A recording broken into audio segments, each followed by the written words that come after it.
Greetings, questers, and welcome to this next video in our series on how to roleplay. And today we're going to cover humans in Dungeons & Dragons. So we're going to cover three parts of this video. The first is going to be the narrative and lore that the 2024 Player's Handbook tells us about humans and why they're important and who they are in the context of the D&D multiverse.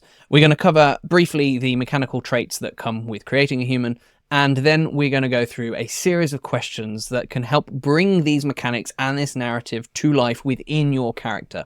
A lot of what makes great roleplay is just having made decisions and answered questions about who your character is and why they behave the way that they do. First of all, let's look at the narrative and lore of humans. Humans are found throughout the multiverse, and they are known for their variety and their numerousness. They are, in most campaign settings, the predominant species that you will find as part of the campaign setting. They are known for their numerousness and indeed their variety, in that there are various ethnicities and races within the human species. For example, Forgotten Realms, you have the Eluskans, you have the Kalashites. Humans also strive to achieve as much as possible in their shorter lifespans. These are shorter lifespans when you compare them to a lot of the other species that exist within the D&D multiverse. Elves live for hundreds of years, dwarves live much longer, gnomes, I believe, live longer than humans, and humans are one of the shortest lifespanned species within the D&D multiverse. And during that time, humans do want to achieve as much as they can. And their ambition and resourcefulness are admired and feared on many worlds, admired by species that can live longer and may be more complacent in what they can achieve, and equally feared by those who rely on the complacency of other species in order to dominate those individuals and species. So it is their ambition and their ability to be resourceful which is what makes the human species within D&D so potent. And they have a wide range of cultural and physical diversity, as was mentioned previously with the example from Forgotten Realms, for example. Lots of subcultures and lots of physical differences between many of the humans, as stated also in the 2024 Player's Handbook. The humans have many gods, and there are many different beliefs and deities across their cultures. So different cultures within the D&D multiverse, different human cultures may have and worship different pantheons of gods, and have a wider array of gods. If you actually look at the Forgotten Realms pantheon, when you look at the list of elven gods, dwarven gods, gnomish gods, that list is much shorter than the wider pantheon, which I think it's safe to assume is mostly dominated, because humans are the dominant species in the Forgotten Realms. That pantheon is predominantly a human pantheon as well.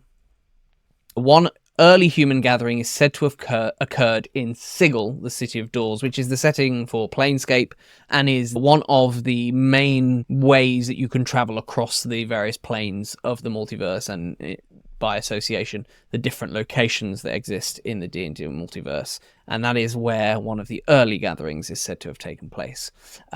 Sigil is a ring-shaped city at the center of the multiverse, and actually it is supposedly where the common language is said to have originated from. So from Sigil, then, humans spread throughout the multiverse, carrying Sigil's cosmopolitan influence with them wherever they went. So that is the general narrative of humans in the context of the D&D multiverse. They are numerous, they are varied, and they have links to Sigil, which is why they appear so frequently and in such large numbers across the various settings. So we're going to have a look now at the traits, the mechanical traits of what it means to play a human in D&D, to bring some of that narrative to the fore on a mechanical level. And then after that, we're going to go through some questions that you can ask yourself about your particular D&D human to really ground them within the context of the D&D multiverse at the end of this video. Human traits. So humans are humanoid, which is fairly self-explanatory. They are classified as medium in size, standing at 4 to 7 feet tall, or small, about 2 to 4 feet tall, to account for those humans that are more diminutive in stature amongst the human population. Again, this very much reflects that very diverse physical diversity that was referenced in the narrative that is within the D&D 2024 Player's Handbook.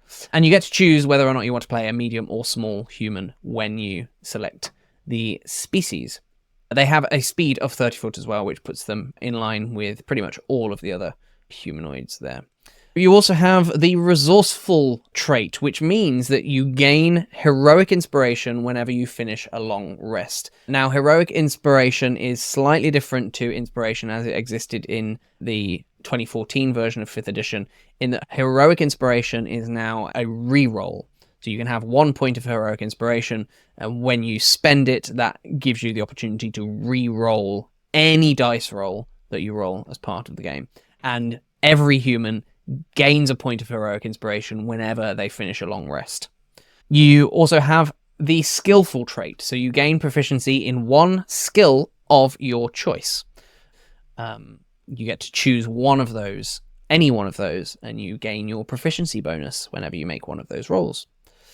You also gain the versatile feat. You gain an origin feat of your choice. Skilled is the one that is recommended. So every character gets an origin feat as part of choosing their background, but as a human, you also get an additional origin feat of your choice. And skilled is the one that is recommended, but you are welcome to choose whichever one you like. The skilled origin feat, for those that aren't familiar, gives you a proficiency in any combination of 3 skills or tools of your choice. So if you want to be a skills monkey, then skilled is a great one to choose. That gives you a total of 4 skills. That can make you a very skillful character indeed. Those are the traits. The human mechanics are very straightforward, very simple. Essentially, an additional skill, an additional feat of your choice. Now we come to my favorite bit of these videos, which is the questions that we can ask ourselves about our characters to really ground them into the narrative and the context of the D&D multiverse. Here are the questions. First of all, what drives your ambition? Humans are known for their drive to achieve, as I mentioned in the narrative. They have these shorter lifespans in the greater context of the other D&D species, and they want to cram as much as they can into that. So is your character motivated perhaps by personal success, wealth, knowledge, or the pursuit of something greater? Perhaps they want to be considered a great adventurer, a legendary adventurer for millennia to come. Maybe it's wanting to just gather as much wealth as possible so that they can live the life they've always dreamed of. Perhaps they seek something physical or intellectual along the way. So what drives your character's ambition? How do you view your limited lifespan compared to the other races or species, as should be the case now? So humans live, as we keep mentioning, much shorter lives than the other races in the multiverse. So how does that affect or influence the way that your character behaves? Do they act with a constant sense of urgency? Do they make sure that they are focusing on priorities because they have a limited time? Could you go against the grain of the human and actually lean into a more patient, more stoic approach to life? And if you are going to subvert that expectation or that trope, why? What is it about your character that makes them lean towards patience rather than this sense of urgency and wanting to get everything done as soon as possible?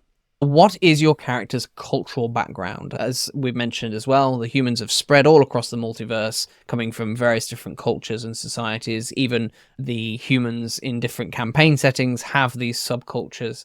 So what is the culture of your character's homeland, and how has that shaped your character's values? This might be something that you need to ask your dungeon master about for a little bit more context on where they come from, or your dungeon master may have given you free rein to come up with that culture yourself. And if that's the case, really think about what the daily life of somebody from that cultural background is and how that might differ from perhaps another human culture in the context of the D&D setting that you're playing in. How do you handle the diversity of the multiverse? It is often the case that humans will encounter other species or other races who will have very different customs. Because of humans and their diversity, perhaps your character is much more open to those sorts of encounters and maybe even a little bit curious. Or could it be actually that because some of those cultural customs might be so dramatically different than what your human character is used to, might they instead be a little bit more cautious rather than curious when it comes to those other different customs? What role does your connection to the gods play in your life? We mentioned, of course, that the human pantheon of gods is varied and large. And so with so many gods to choose from, does your human character have a tendency to worship just one particular deity, or do they worship the whole pantheon? Or are they actually a little bit more skeptical of divine power for reasons that may be clear in whatever you've written for your backstory? Maybe it is that your human character comes from a background where many deities were worshipped, but actually their world experiences might contradict some of that worship that took place. So perhaps they might be skeptical. And in that sense, you can again go against the grain, but when you're going to go against the grain with some of these tropes or some of these assumptions of any of the character species in D&D, it's always important to ask the question as to why do they go against that trope. What is your character's relationship with magic? Again, the core assumption of D&D is that magic is quite common. And so how does your character interact with it? Do they tend to be more fascinated, fearful, or indifferent toward magic? Perhaps they come from a culture that is low magic, in which case they might be skeptical, or maybe they come from high society or somewhere like Waterdeep where magic is very common, and so they might be very comfortable with it. And again, it goes back to your character's culture and that varied culture of where they might come from. Is your character's culture enough that it's going to influence that relationship with magic? And if so, what is it about that culture that makes them have this relationship with magic? And how do you adapt to challenges? This is one of the core principles, I think, of creating a human character in the D&D multiverse, because humans are known for their resilience and their resourcefulness. And so what you want to consider with your character is, when your character is faced with a challenge, how do they deal with it? Do they try to adapt, change things, try new things, innovate, maybe coming up with new grand ideas, using their resourcefulness to try things a little bit outside the box? Or do they simply just choose to persevere, just keep going, that kind of stiff upper lip that we Brits are known for, of just carrying on? Is that something that your character does when they are faced with a challenge? Is that kind of resilience again, to not give up and to keep going? What personal goals or dreams does your character have? Beyond the immediate adventure, so obviously there's going to be goals and stuff of the adventure, what is it that your character hopes to achieve within their lifetime? Again, we are aware that humans have a shorter lifespan when compared to the other D&D species. So what is that goal or dream that they want to achieve? Is it legacy? Is it love, fame, or even power? Do they want to leave a imprint on the world, leave the world better, or the multiverse better than when they found it? Are they seeking love in any form, whether that be romantic, familial, or friendship-based love? Is that companionship and camaraderie something that they're looking for? Is it, as I mentioned earlier, to be considered one of the great adventurers of their time? Or perhaps they actually do seek a little bit of power, whether that be magical or political. Is that something that drives them? And again, as with all of these, you want to ask the question as to why are they driven to achieve those particular things in their lifetime? How do you handle your place in the multiverse? Humans, as we've mentioned, are everywhere. They are the predominant species in most D&D settings, and they're often at the center of major events because of that. So how does your character feel about their role in this interconnected multiverse or universe? How does that impact them? They might not actually have experienced enough in their life to really have a full understanding of the concept of the multiverse outside of the gods, for example. Or they might have had experiences which makes them hyper aware of their connection to the multiverse, much like how people talk about going up into space, how it completely changes their perspective on everything. Perhaps this experience has shaped them to understand actually their place in the multiverse and how they can influence things. So think about how your character looks at their place in the wider multiverse. What do you value the most? Is it community, individuality, or something else? Again, there is a wide range of societies within the D&D multiverse, human societies, those being communal, like often smaller communities such as villages, tribes, and things like that, or more individualistic, much more kind of city-based, urban-based.